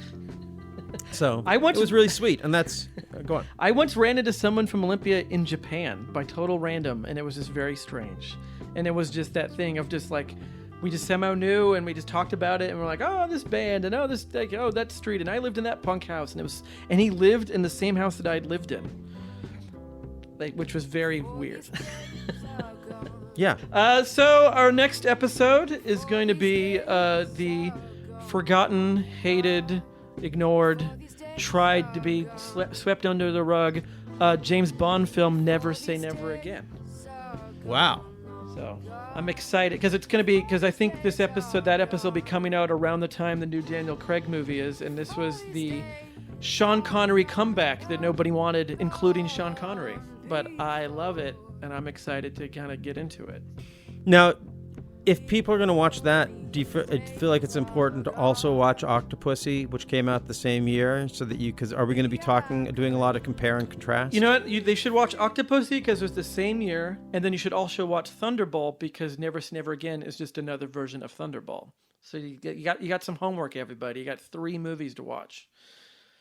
And so, just to bring it back to what we were saying earlier, if you found there to be too much misogyny in Chameleon Street, you may want to skip this next episode because we are going into James Bond territory, and I don't want to say that James Bond invented cinematic misogyny, but I will say that when I got into James Bond as a 12 or 13-year-old kid, my feminist mother was very, very disappointed.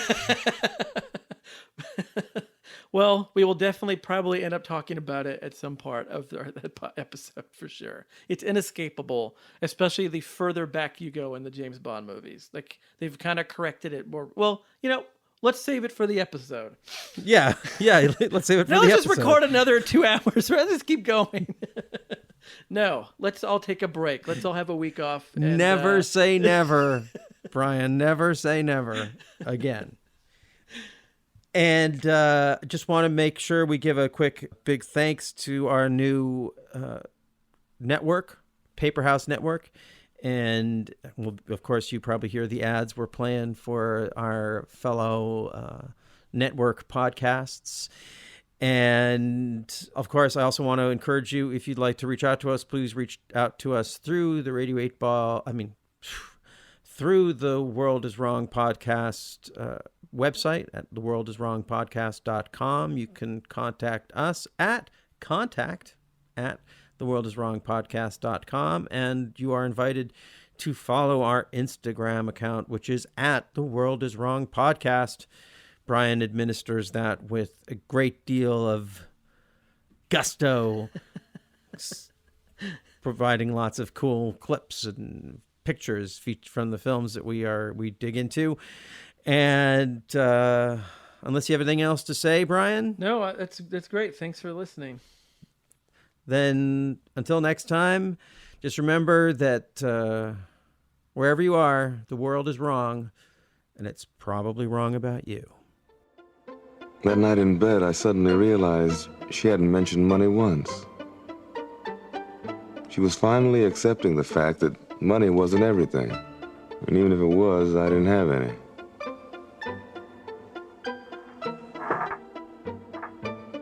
Babe. What?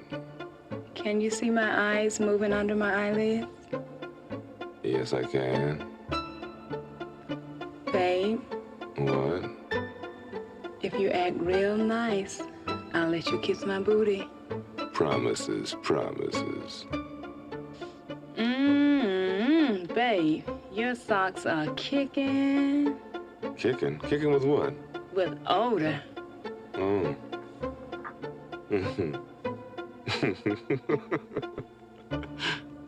Hi, I'm Brian. And I'm AJ. And we have a podcast called The Director's Wall, examining a filmmaker's career, film by film. First up was M. Night Shyamalan, then Francis Ford Coppola. Who's next? Is there anything to this whole auteur theory? Find out on The Director's Wall. Subscribe via Apple Podcasts, Google Podcasts, Stitcher, or your preferred listening platform.